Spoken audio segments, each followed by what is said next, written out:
j'ai écouté à peu près tout, mais pas tout, parce que je bougeais un petit peu comme je suis au boulot. Et je vais t'expliquer un petit truc vite fait. Tu sais, on ne peut pas, on ne tape pas un cheval pour qu'il chie.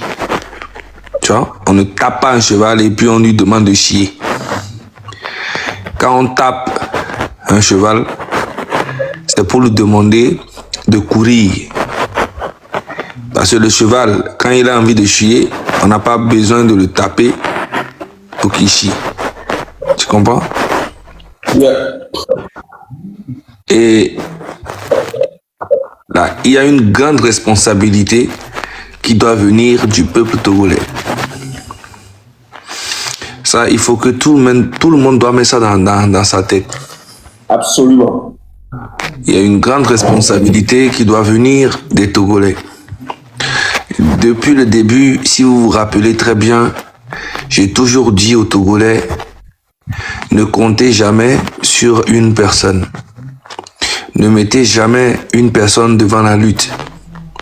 Quand vous mettez quelqu'un devant la lutte et dites que c'est mon idole, c'est mon leader, c'est mon quoi, bah, c'est une manière pour vous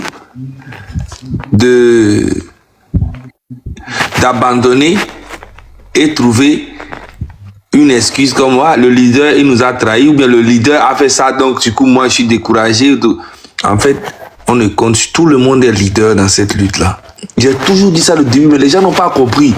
Même toi, au début tu m'avais critiqué sur ça, tu me disais on ne peut pas mener une lutte sans qu'il n'y a quelqu'un devant tout, et je te disais au début, début. Et tu ne comprenais pas, je te disais que oui, bien sûr. Pourquoi je te dis qu'il n'y a pas de leader? Parce que les Togolais, je les connais. Ils vont commencer à dire que tel leader a trahi la lutte, donc du coup, nous on abandonne, telle personne a trahi. Non! Ils vont chercher des excuses. Et moi, j'ai su ça depuis le début. Dès le début, en même temps, j'ai dit non, il n'y a pas de leader devant cette lutte. Et tout ça là, c'est ça qui a fait mal à Mark Nda. Quand je disais ça, ça lui faisait mal parce qu'il aimerait qu'on dise qu'il est leader. Ça a fait mal à beaucoup de personnes, mais je me disais très bien que s'il y a des gens devant cette lutte, ils vont finir par faire des conneries et les gens vont prendre ça pour se justifier de leur lâcheté. Tu vois?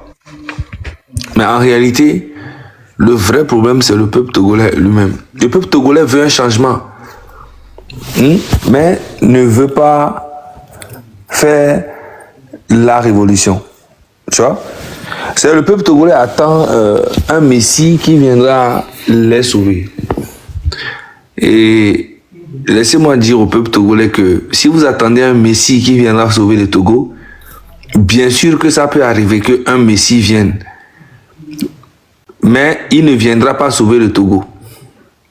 Il viendra et peut-être faire partie Faure Gnassingbé, mais ça ne sera pas ce que vous voulez vraiment. Mais quand vous faites une révolution, le pouvoir vous revient. Mais quand vous laissez quelqu'un venir faire le boulot à votre place, ben la personne va faire exactement la même chose et vous ne ferez rien du tout. Ça, il faut que les gens comprennent ça. Si vous faites une révolution, vous prenez le pouvoir vous revient à vous, le peuple togolais. Mais si vous laissez quelqu'un venir faire coup d'état, il va vous dire ce que vous aimeriez écouter et vous allez penser que c'est un révolutionnaire, mais il n'en a rien à foutre de votre gueule.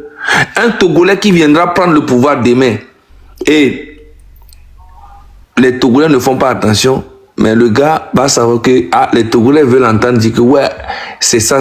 En fait, dès qu'on te dit ce que tu as envie d'entendre là, tu es déjà à l'aise. Tu comprends? Voilà. Dans ce pays, on a vu comment les Togolais ont soutenu le Burkina dans leur lutte contre Blaise Compaoré, dans leur lutte contre Ananina, dans leur lutte même avec Ibrahim Traoré. Et à la fin, qu'est-ce qui s'est passé? Le Burkina soutient Faure Gnassingbé contre le peuple togolais aujourd'hui. Ils en ont rien à foutre. Le Niger soutient Faure Gnassingbé contre le peuple togolais. Le Mali aussi supporte Faure Gnassingbé contre le peuple togolais. Tout ça à cause de l'argent des Togolais. Voilà. Et je vais vous expliquer c'est quoi la différence entre...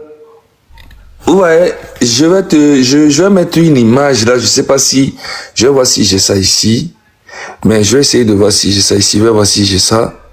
Et vous allez comprendre quelque chose. Voilà.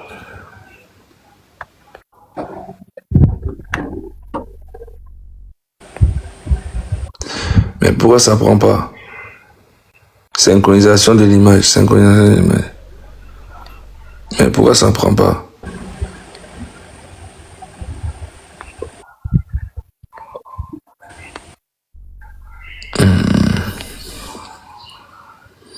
Désactiver la caméra, non.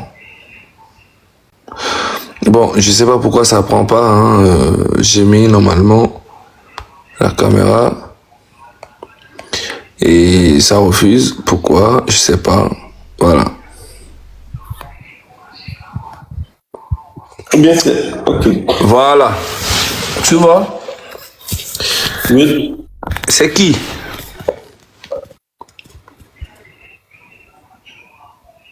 C'est qui ça? C'est Adjouvi là, bien dit. Ouais, c'est le ministre de la justice au Togo et le ministre de la justice en France. Et il y a quelques jours, j'ai annoncé qu'il allait venir voir le ministre de la justice ici pour négocier l'extradition peut-être de Zaga, peut-être de Ferdinand et peut-être de d'autres personnes. Et ça a été fait, ok? Maintenant, attends, je vais...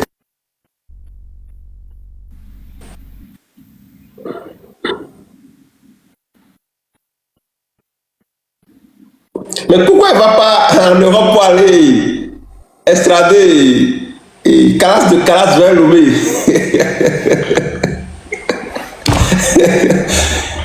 Non, aux États-Unis, pardon, aux États-Unis.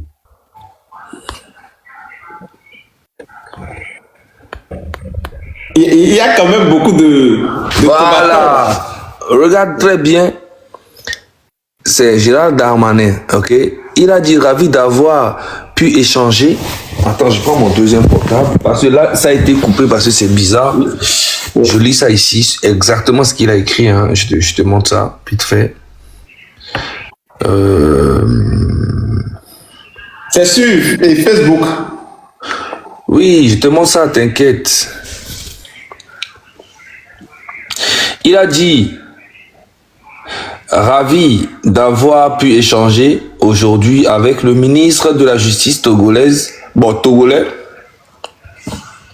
Pacome Yaovi Adjourouvi, sur la coopération judiciaire entre nos deux pays face au terrorisme et aux ingérences, notamment la France se tient aux côtés du Togo. La France se tient aux côtés du Togo. Pendant ce temps, les gens de l'AES là sont en train de dire qu'eux, ils ne collaborent pas avec un pays qui collabore avec la France. Tu vois? Partagez, s'il vous plaît. Tu vois un peu? Est-ce que tu vois un peu le délire? C'est l'AES supporte Faure Gnassingbé contre le peuple togolais. Et l'AES dit toujours qu'ils ne vont jamais collaborer avec le Bénin parce que le Bénin collabore avec la France. Pourtant, le Togo est en plein dedans avec la France. Tu vois? Donc, en fait, c'est des gens qui parce que c'est sûr. Monsieur Zaga, c'est sûr que, vous savez, Faure Gnassingbé, moi, je n'ai pas les preuves, c'est vrai. Mais je suis sûr que ils ont eu à participer financièrement à cette histoire de l'AES là. Le régime il est le fondateur. Financièrement. Il est le fondateur, mon frère. Le fondateur. Tu veux que je te joue une vidéo? C'est oublié affaire de port. Ce n'est pas le port. Oh, ce n'est pas le port. Quel port? C'est faux, ce n'est pas le port, c'est des histoires. Le port du Lomé n'a rien à voir avec cette histoire. C'est l'argent. Mon frère, faut laisser affaire du port. Les gars, c'est les supporters de l'AES là. C'est eux qui viennent dire ce genre de trucs. En fait, les Togolais qui soutiennent l'AES ne veulent pas admettre que l'AES est un faux truc. C'est un faux combat avec des fausses personnes, des faux panafricains, des voyous, des vrais bandits, les Franklin Nyamsi, les Nathalie. En fait, c'est que des menteurs, des leaders qu'on a suivis pour rien en fait. Tu comprends? C'est des gens qui ont vendu leur dignité pour de la merde. Moi, je vous dis, n'importe quel pays dans l'AES ou bien n'importe qui va soutenir Faure Gnassingbé, pour moi, est un diable, un escroc, un bandit. Il n'y a rien à expliquer. On ne peut pas expliquer ça, c'est inexplicable. Ouais. C'est pas possible. C'est comme un papa qui fait l'amour avec son enfant et il explique pourquoi. Il n'y a pas d'explication. C'est comme un papa.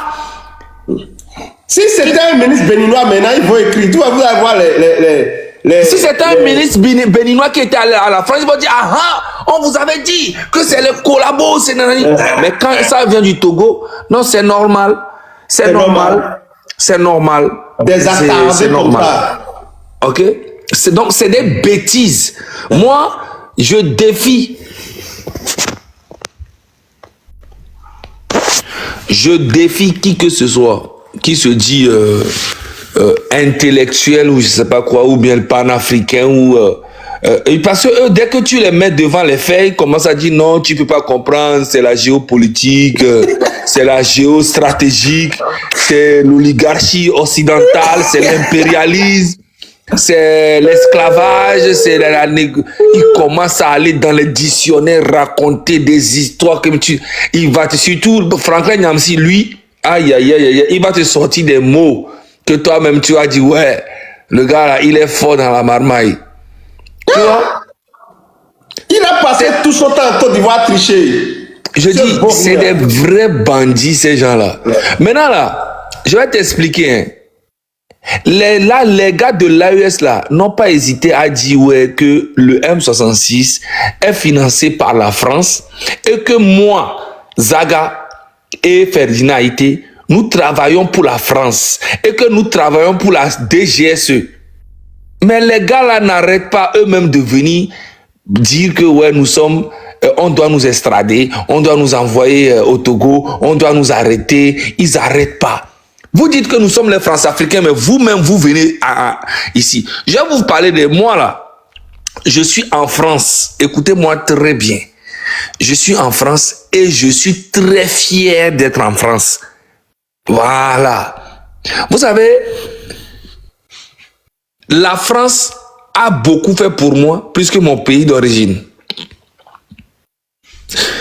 Tu sais c'est quoi la différence entre le président français et le président les présidents africains? Bon, les présidents français et les présidents africains. Tu sais c'est quoi la différence? Dites-nous. C'est que les présidents africains et les présidents français là, eux tous ce sont des voleurs.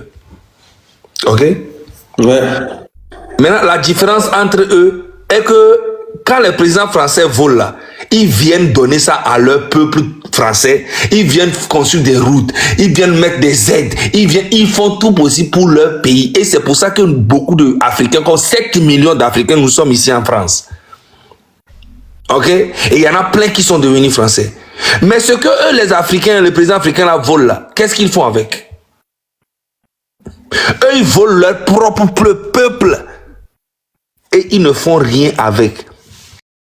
Monsieur Ouattara a mis en place en 15 ans en Côte d'Ivoire. Ce qui veut dire qu'il a laissé des traces. On va au Bénin, on voit Monsieur Talon. On peut le critiquer, dire tout ce que vous voulez de lui. En 10 ans, on a vu ce qu'il a fait comme infrastructure au Bénin. Et arrivé maintenant Monsieur Ouarani, qui va continuer le boulot jusqu'à le Bénin va devenir un truc incroyable. Pendant ce temps, Faure Gnassingbé et son papa, eux, ils ont fait combien de temps? Ils ont fait presque 60 ans au pouvoir. Et regardez l'infrastructure du Togo. Le Togo est le pays le plus nul, le plus nul en Afrique de l'Ouest aujourd'hui. Alors que même le Burkina où il y a eu la guerre là, tout le temps là, il y a eu coup d'état là, est mieux que le Togo actuellement. Jusqu'à les Togolais vont aller travailler là-bas au Burkina.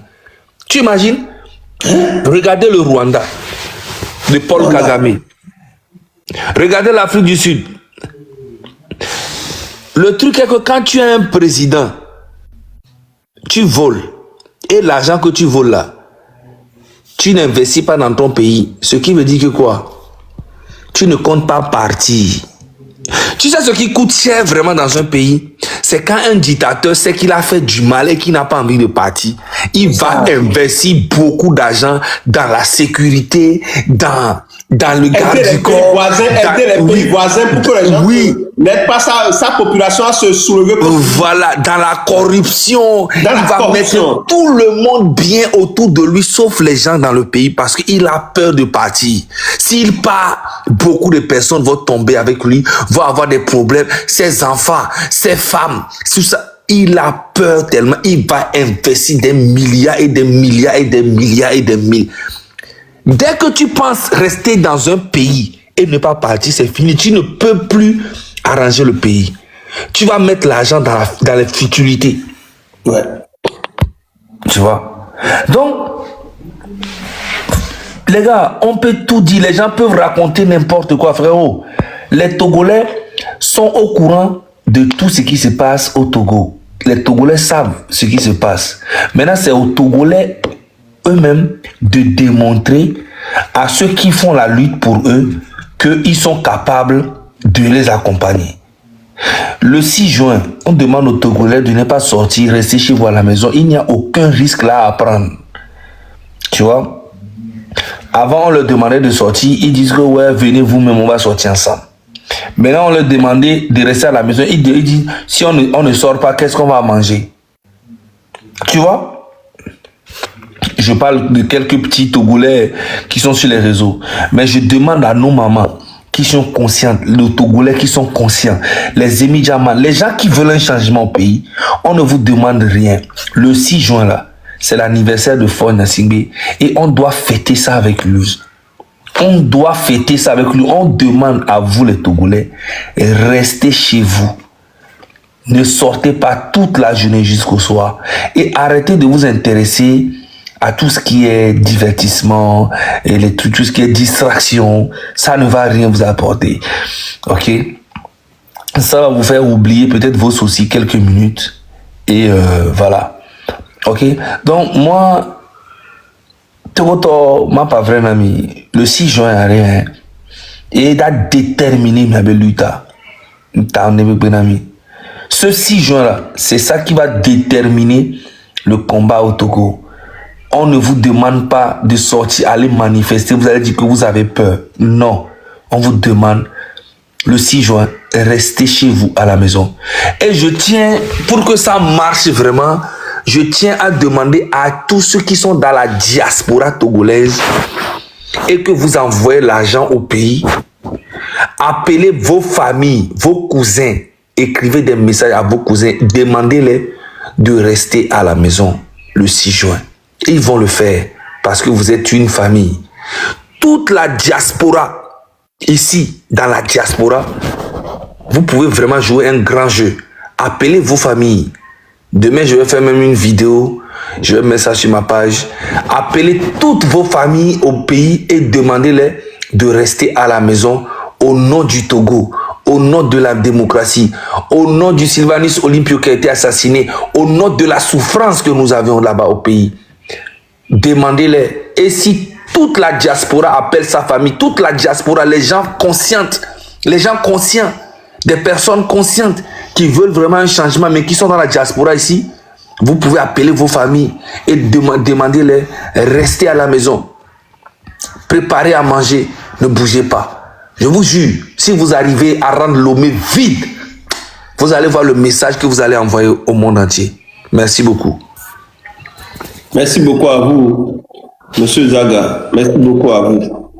Je viens d'avoir un truc là. Je sais pourquoi ils ont envoyé. Je voudrais que l'image là reste pour que je puisse charger un peu le gouvernement. Parce que Niamey n'a pas accepté l'étranglement par les sanctions post-coup d'État de 2023 et le blocage prolongé de son pétrole par le Bénin. Donc le régime militaire du général Tiani avait un motif évident pour éliminer Talon. C'est ça. Non, mais qui a monté Tchérélou? Tchérélou, ce débat n'est pas pour lui. Il doit rester dans les commentaires pour prendre des notes. Ne le montez pas ici. Mais s'il vous plaît. Il veut installer un régime militaire à Cotonou pour s'offrir un accès direct à la mer, briser l'encerclement de la CEDEAO et légitimer l'alliance des États de Sahel. Ouais. C'est ça. Il y a eu des interceptions de communication reliant les mutins et des cercles nigériens.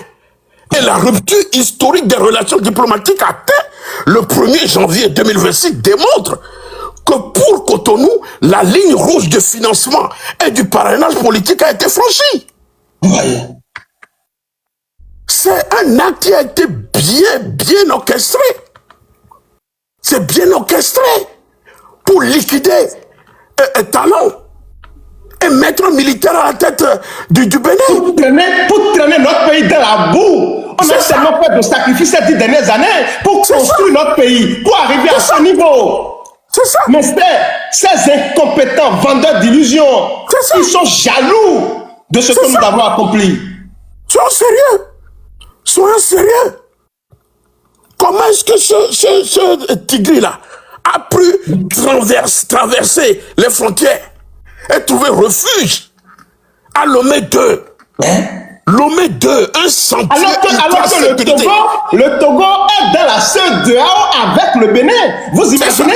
C'est ça. La CEDEAO, mais c'est un marché de dupes. Le Togo est dans la CEDEAO avec le Bénin. Et pourtant, le Togo ouvre ses frontières à Tigri. Tu vois ça? Vous voyez ça? Pose la question au commandant Olivier. Lomé 2 est un sentier ultra sécurisé du pouvoir togolais. Vous voyez ça? Et le mutisme même de Faure Gnassingbé face aux demandes d'extradition béninoise résonne dans toute la sous-région comme un aveu de complicité passive. Oui. C'est une complicité passive. Soyons sérieux. Faure Gnassingbé joue le même rôle que son papa.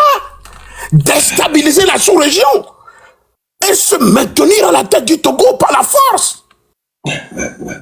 C'est ça. Il veut diviser même la CEDEAO. C'est lui le patron. Il veut créer une zizanie pour empêcher la démocratisation de tous les pays de la CEDEAO. Parce que si tous les pays de la CEDEAO retrouvent la démocratie, son pouvoir est menacé. Donc Très bien, monsieur Joël. Très bien, monsieur Joël. Très bien, monsieur Joël. Vous venez de répondre à la question. C'est ça. C'est son plan. Diviser la CEDEAO. La CEDEAO est déjà divisée. Divisée. C'est son plan pour se maintenir au pouvoir, pour légitimer son pouvoir césarien. C'est ça. Tout l'argent, vous savez, le régime togolais est tellement puissant parce que tout l'argent du Togo est utilisé pour la corruption, c'est-à-dire pour intéresser les gens, pour acheter les consciences, pour la déstabilisation. L'argent facile est donné au lieu de se concentrer pour construire ce petit pays. Au lieu de se concentrer pour construire ce petit pays, ces gens-là sont tellement mauvais. Ils peuvent prendre l'argent des Togolais pour dilapider un peu partout, juste pour se maintenir au pouvoir, juste pour conserver le pouvoir. Justement, c'est ça. C'est ça. Donc ce coup d'État manqué révèle une guerre froide ouest-africaine. Ouais. D'un côté, le Bénin de Patrice Talon, dernier verrou civil strict et légaliste de la sous-région, agrippé aux principes constitutionnels, aux sanctions régionales. Regardez le Bénin aujourd'hui.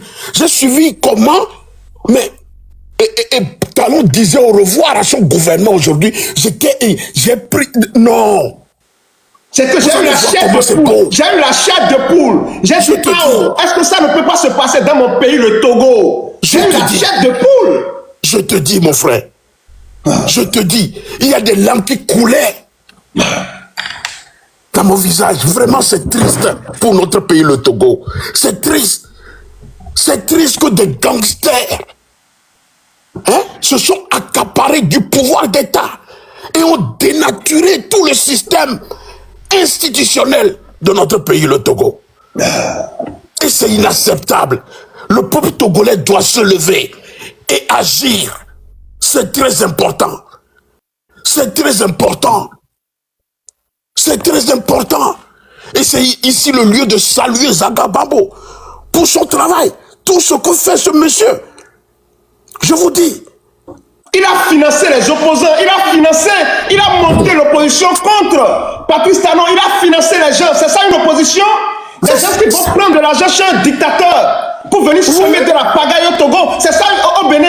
C'est ça une opposition? Vous croyez que le peuple béninois là, nous sommes bêtes? On les connaît. Ils vont prendre de l'argent chez Fagna Singbe pour déstabiliser notre pays. Et vous voulez qu'on les considère comme des opposants? Mais c'est des opportunistes, des voyous. Vous avez vu? On a fait des votes sanctions. On les a éjectés.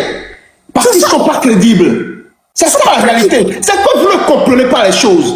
Fagna Singbe, c'est un dictateur. Et une opposition qui va prendre de l'argent chez un dictateur, c'est une mauvaise opposition. C'est des terreaux. C'est ça la vérité. Merci.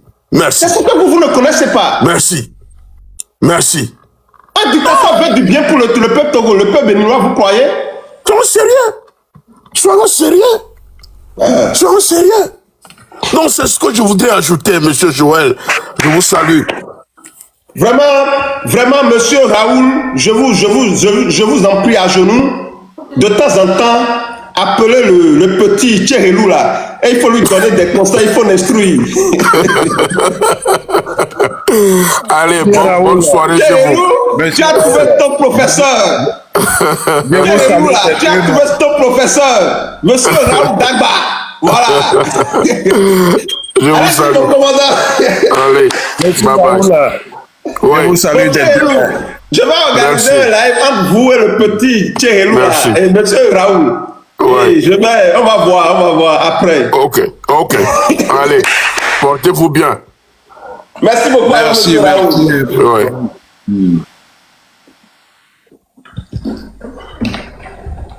Nous soyons sérieux. Les gens parlent de l'opposition. Que non. Je vous dis, une vraie opposition là. Quand on parle d'une opposition, c'est des gens qui ont la conviction. Quand on parle d'une opposition, vous avez une conviction. C'est soit vous aimez la démocratie, soit vous êtes des écologistes. Vous avez une certaine conviction. Mais des gens qui n'ont aucune conviction. Je parle de ceux-là qui se faisaient passer pour des opposants au Bénin. Ils n'ont aucune conviction. C'est seulement l'argent qui les intéresse. Et ils vont prendre de l'argent à Lomé pour déstabiliser le Bénin. Et vous c'est ceux-là on va considérer comme des opposants ou bien comme des terreaux. Mais il y a quelque chose qui ne va pas chez vous. Mais monsieur, le commandant vient de dire que cela ne date pas d'aujourd'hui. Même au temps du président Soglo, les gens sont partis à Lomé pour prendre de l'argent. Et c'est ça qui lui a permis de renverser le président Soglo. Soglo a fait seulement un seul mandat. Vous croyez que le monde évolue? Une nouvelle génération est née. Nous, on a élu le président Patrice Talon démocratiquement. S'il vous plaît, on ne va pas laisser n'importe qui, un dictateur, un voyou, déstabiliser notre pays. L'heure de la manipulation est terminée. Ce ne sont pas des opposants. Des opposants qui n'ont pas de conviction. Je vous rappelle, imaginez, le Bénin, lorsque le Bénin a eu le projet de Gros Djibé, la GDIZ, Gros Djibé, notre centre industriel, la Banque mondiale a refusé. La Banque mondiale a refusé de financer ce projet. Le FMI a refusé de financer ce projet. Patrice Talon s'est entêté. Il s'est entêté, il a fait tout ce qu'il faut pour réaliser ce projet. Aujourd'hui, la Banque mondiale et le FMI collaborent avec le Bénin dans ce projet. Je vous dis, au même moment, nous avons des opposants qui ont demandé à la population de ne pas commercialiser sa matière première, ses produits vivriers à Grodjibé, de ne pas leur vendre leurs produits là-bas. On a créé une industrie aujourd'hui qui emploie des milliers de Béninois. Des milliers de Béninois. Et vous, en tant qu'opposant, vous dites aux paysans, aux agriculteurs de ne pas vendre leurs matières premières à GDIZ. Juste parce que vous êtes contre parti. Ce sont les opposants, ça. Le peuple même ne voit pas, vous croyez. Le peuple, c'est-à-dire le Bénin a une âme. Chaque peuple a une âme. On crée une industrie. Nous savons tous que nous ne pouvons pas développer nos pays sans industrialiser nos pays, sans avoir, c'est-à-dire, comment ils appellent, embellir nos pays pour avoir des trucs de comment ils appellent ça, et des visiteurs, des gens qui vont visiter le pays. Mais on ne peut pas développer un pays sans ça. Le tourisme, merci beaucoup, le tourisme. Mais on fait le truc, ceux-là qui se faisaient appeler des opposants passent derrière pour, comment je vais dire, pour tout torpiller, pour raconter des bêtises. Ce sont des opposants. C'est des opposants, ça, qui demandent. Donc, c'est-à-dire, on n'a qu'à fermer Grodjibé, on n'a qu'à rester comme ça, dans la boue, dans la médiocrité. Et vous voulez que le peuple continue à croire à ces voyous, mais nous, on les a découragés. Soit ils vont s'adapter à ce nouveau Bénin, soit ils vont disparaître de l'échiquier politique. Et je vous rappelle, en démocratie, vous commettez de crimes, c'est la prison. En France, il y a des politiciens qui sont en prison. Aux États-Unis, un peu partout. On dit, la France fait partie des grandes démocraties. Mais le Bénin n'est pas... Le Bénin aujourd'hui, je peux même dire que le Bénin dépasse de la France. Hein. Bon, un peu. Hein. Donc, s'il vous plaît, même dans les grandes démocraties, tu as un opposant. Si tu commets un crime là, c'est la prison. Donc, ne venez pas dire qu'il n'y a aucun prisonnier au Bénin, politicien qui n'a pas fait, qui n'a rien fait, il s'est retrouvé en prison. Hein. Des opposants qui vont chercher de l'argent chez le dictateur togolais pour trouver le Bénin. Mais ça, là, c'est un crime, c'est une trahison. On ne peut pas les laisser faire. C'est une trahison. Le peuple béninois est maintenant vigilant. C'est une trahison. Le Togo a tout joué le sale rôle dans la sous-région. Et il faut que ça cesse. C'est pour ça que je me suis engagé pour libérer mon pays, le Togo. Parce que trop, c'est trop. Nous allons continuer à donner notre énergie, notre force pour la libération de ce pays. Parce que le jour où le Togo sera démocratisé, je vous dis que c'est la sous-région. C'est l'Afrique qui va gagner. Le jour où ces dictateurs, ces voyous vont quitter le pouvoir au Togo et que le Togo va retrouver sa place, vous allez voir comment l'Afrique, la sous-région va prendre de l'envol. Donc, chers amis, soyons déterminés. C'est vrai, parmi nous, il y a quelques intellectuels tarés qui racontent des conneries, des bêtises, mais nous allons les déconstruire un à un. Les tricheurs comme Franklin Yamsi, là, nous sommes en train de les voir, non? On les déconstruit. Les Tchérélou, les tricheurs, on les déconstruit. Ils seront obligés de s'adapter à la nouvelle dynamique de l'Afrique. Nous n'allons plus nous taire et des voyous vont représenter la voix du continent. Jamais. Jamais. On ne va plus se taire et permettre à des voyous, des délinquants, et Kémy Séba, Nathalie Yamb, Franklin Yamsi, Tchérélou, de représenter la voix du continent. Ils ne sont pas dignes de représenter la voix du continent. Parce que eux, c'est l'argent seulement qui les intéresse. Et s'ils prenaient même l'argent pour défendre le peuple, on va comprendre. Ils n'ont rien à faire de la souffrance du peuple africain. Les Anefoka, ils ont trahi leurs convictions. Parce que quand on se rallie à Fonya Singbe, l'argent coule à flot. L'argent coule à flot. Donc ils sont prêts à mentir, à supporter le faux, à raconter des bêtises, à manipuler, juste pour leur ventre. Vous faites honte. Cette nouvelle génération ne va pas vous permettre cela.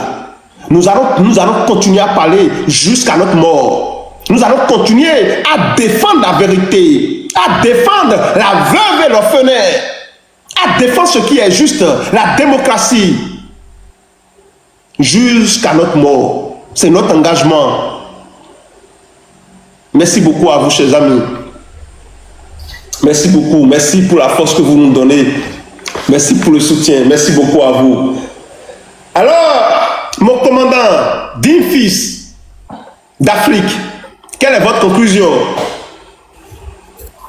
Oui, Joël, vous aussi, vous êtes un digne fils d'Afrique, avec le Bénin qui progresse, le Bénin que nous admirons, cette passation entre le président Talon, que j'apprécie beaucoup, même s'il a quelques petits couacs dans sa gouvernance. Tout ne peut pas être parfait. Tout ne peut pas être parfait.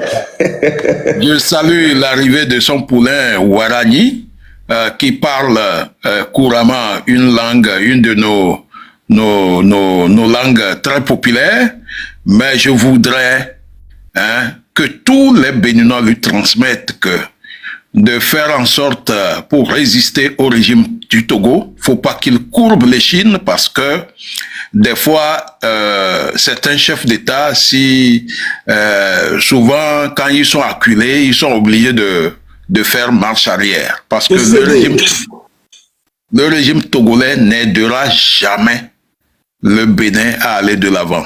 Aujourd'hui, le Togo est dans la boue, le Bénin est au firmament. Donc, c'est de l'envie, de la jalousie. Ce régime souhaiterait que le Bénin soit au même diapason sur le plan des, je ne sais pas, infrastructure avec le Togo. Malheureusement pour eux, le Bénin a progressé avec des présidents ou un président qui a eu une vision. Quand on prend depuis Nicéphore Soglo jusqu'à aujourd'hui, c'est le président Patrice Talon qui a beaucoup travaillé pour le Bénin et qu'il soit félicité. On espère que Warani prendra la relève, la bonne, et résistera au régime de dictature du Togo. Pour les Togolais, je leur dirais, il faut avoir l'audace. Parce que nous, on a tout dit, on a beaucoup parlé. Il faut que les Togolais, tout âge confondu, aient de l'audace pour que la résistance vis-à-vis de ce régime puisse continuer et que l'audace accompagne cette résistance pour pouvoir faire en sorte que le régime de Faure Gnassingbé prenne fin. Voilà, sans l'audace, on n'aura rien. Voilà, je vous remercie. Et merci de m'avoir accordé ce panel pour m'exprimer. Merci beaucoup, Joël. Merci à vous, mon commandant. Merci beaucoup à vous. Portez-vous bien. Que Dieu vous bénisse. Que nos ancêtres ascensionnés vous protègent. Merci beaucoup à vous pour le combat, pour votre détermination. Amen. Amen. Merci beaucoup à vous, mon commandant. Merci beaucoup. El Émir, merci beaucoup à vous. Merci. Alors, Zagabambo, est-ce que vous êtes toujours là? Zagabambo. Dubois, bonjour. Zagabambo, Zagador, hein? Zagador. Chers amis, chers Togolais, peuple togolais. 6 juin, montrez au monde entier que vous avez la volonté du changement. Montrez au monde entier que vous êtes prêts. 6 juin, restez chez vous. Restez chez soi le 6 juin. C'est montrer au monde entier que nous sommes déterminés, nous sommes prêts pour un Togo nouveau, l'ordre de l'humanité. Nous sommes prêts pour transformer le Togo en Singapour de la sous-région. Rester chez soi le 6 juin prochain au Togo, c'est dire, c'est un signal fort au monde entier que nous sommes prêts pour que notre pays, le Togo, se retrouve au firmament, au sommet. Rester chez soi le 6 juin prochain, c'est dire, nous sommes prêts pour construit notre Togo. Rester chez soi le 6 juin, c'est dire nous sommes prêts pour mettre fin au pillage de notre pays. Rester chez soi le 6 juin, c'est dire au monde entier que le Togo est réveillé. Chers amis, rester chez soi le 6 juin, c'est honorer le drapeau national que ces gens-là sont en train de souiller depuis plus de 60 ans. Sur ce, je vous dis merci, portez-vous bien et à bientôt. Merci beaucoup à vous. Merci. Ah, Zaga est là? Ouais, je suis là. Ah, ok, d'accord. Vous avez quelque chose à ajouter? Non, tu as déjà tout dit. Je t'ai expliqué la différence entre les colons et les présidents africains. Les deux, c'est des voleurs, mais sauf que les colons, quand eux ils volent là, ils viennent investir pour leur peuple. Sauf que les présidents africains, eux quand ils volent, bah, ils cherchent comment maintenir leur population pauvre et garder tout l'argent pour leur sécurité, pour leur famille. Et c'est ça, c'est ça le vrai problème. Donc, les gens de l'AES qui disent que nous sommes les France-Africains, que nous soutenons la France, moi je suis très fier d'être en France. Voilà. Et c'est une fierté pour moi d'être ici. Mes enfants sont français. Donc, je vois pas pourquoi vous allez commencer à raconter du n'importe quoi. Il y a 7 millions d'Africains ici, tu leur demandes de retourner en Afrique, ils vont te dire non. Voilà, ils sont mieux ici. Tu vois, même s'il y a le racisme, même s'il y a nanana, mais ils sont très fiers d'être ici. Ouais. Maintenant, si vous voulez que les Africains reviennent dans leur pays, c'est à vous les présidents de bien faire les choses dans vos pays pour que les Africains ici, dans la diaspora et ailleurs, reviennent dans leur pays dans la confiance. Ouais. Tu vois, dans la confiance. Et vous êtes là en train de raconter n'importe quoi, que vous ne collaborez pas. Nathalie Yam qui raconte n'importe quoi, qu'elle ne collabore pas avec les pays qui travaillent avec la France. Pourtant, le Togo est en plein dedans. Le Togo même là, c'est un département français. Voilà. C'est ce qu'ils ne comprennent pas. Voilà. Merci beaucoup. Hein? Merci beaucoup à vous. Et nous allons, je demande pardon au putschiste Ibrahim Traoré, le riz que la Chine et le Pakistan ont donné au peuple burkinabé. Il faut partager ce riz-là gratuitement. Il ne faut pas reconditionner le riz-là et vendre ça à la population. C'est méchant. Partager le riz là gratuitement. C'est un don qu'on a donné à la population et non à vous. Partagez gratuitement ce riz là à la population. Il y a un riz qui a été donné. Bien sûr. La Chine et le Pakistan, ils ont donné du riz et nous sommes en train d'apprendre sur les réseaux que ils ont confectionné. Tu sais, le Burkina, eux, ils font tout sur leur fonds propres. Hein. Ils font tout. C'est officiel, c'est officiel. Non, c'est pas possible. Au Burkina, ils font tout à fond propre. Ils font pas. Non, faut pas mentir sur les gens comme ça, c'est pas bien. Ah non, c'est officiel, vous pouvez aller vous renseigner, c'est officiel. Non, c'est pas possible. Quand j'ai fait la vidéo sur ça, quelqu'un m'a dit, mais si nous sommes tranquilles, on nous donne ça, on allait refuser. Et j'ai dit, de toute façon, je n'ai jamais dit ça. Mais comme on parle de fonds propres là, c'est pour ça que nous on dit, il n'y a pas de crédit dedans. Voilà. Sans crédit. Ils font tout fonds propres. Il n'y a pas de. Mais ça fait 4 ans, ils sont là et ils parlent de franc CFA, mais ils utilisent toujours le franc CFA. Le franc CFA est toujours. Ça circule seulement encore, le franc CFA. Non, ils ont déjà créé leur monnaie avec intelligence artificielle. Donc ils sont en train de l'utiliser avec intelligence artificielle. Ils pensent que c'est amusement, quoi. Ils pensent que c'est parler dans la bouche comme ça, dire que ouais, abat la France, c'est ça qui va faire quelque chose. Non, vous ne pouvez pas aller contre la France tant que vous n'avez pas la force nécessaire. Vous pouvez négocier d'égal à égal. C'est vrai, la France est un pays puissant. Voilà. Donc, Ils ont colonisé beaucoup de pays, mais aujourd'hui, les choses changent un peu. Et c'est à force de travailler, c'est pas aujourd'hui, que nos petits-enfants, nos arrière-petits-enfants vont grandir en fonction de ce que nous allons pouvoir nous battre pour leur laisser. C'est l'éducation. Et tout ça là, l'infrastructure, c'est ça qui va éveiller les enfants à créer une armée solide. Quand tu as une armée solide, quand toi-même tu commences à fabriquer tes armes, tu commences à fabriquer des médicaments dans ton pays, tu commences à fabriquer c'est petit à petit. Vous ne pouvez pas vous lever un jour comme ça et puis aller dire que vous êtes en train de faire une à bas la France alors que vous ne fabriquez rien. Rien du tout. Même les armes que vous utilisez, vous partez prendre ça en Russie.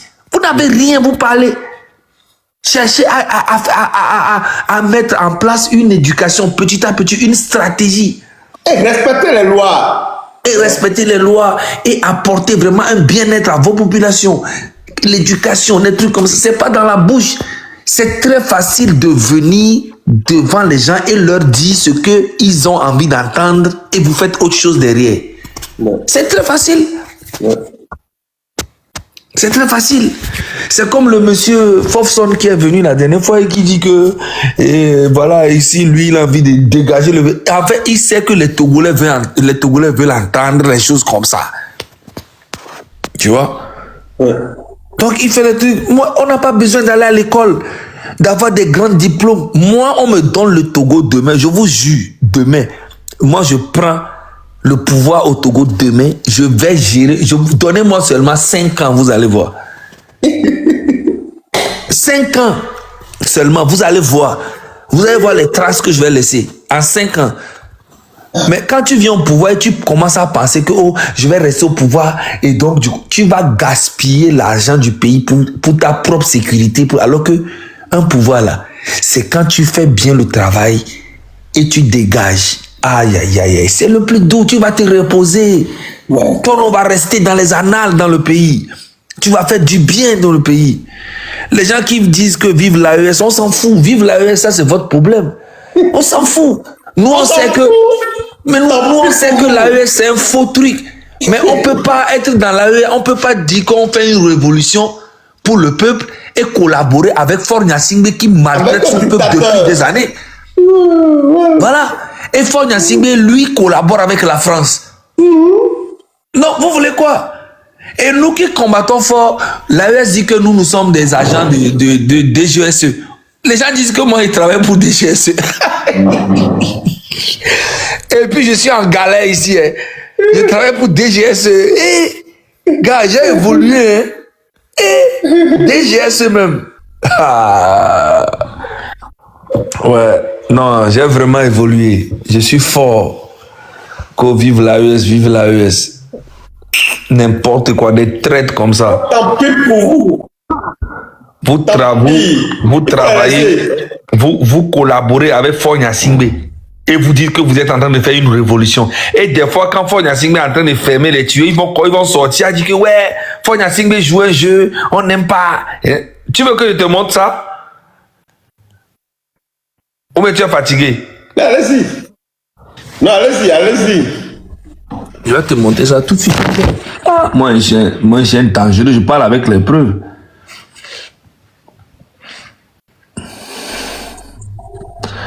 Moi, je parle avec les preuves. On va aller chercher ça tout de suite.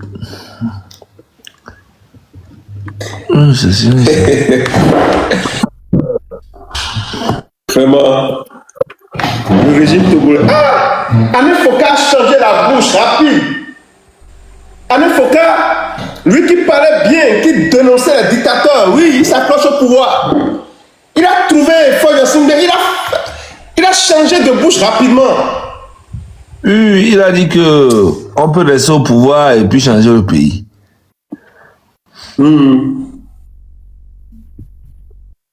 Alain Foka, il a déçu tout le monde. Hein. Alain Foka, c'est un Foka.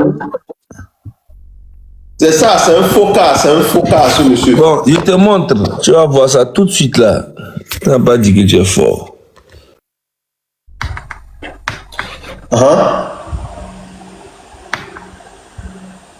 Oh, je voulais agrandir le truc là et puis c'est parti.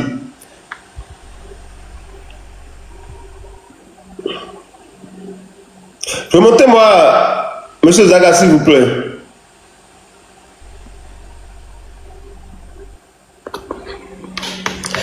Zaga Bambo. Renvoyez la demande, s'il vous plaît.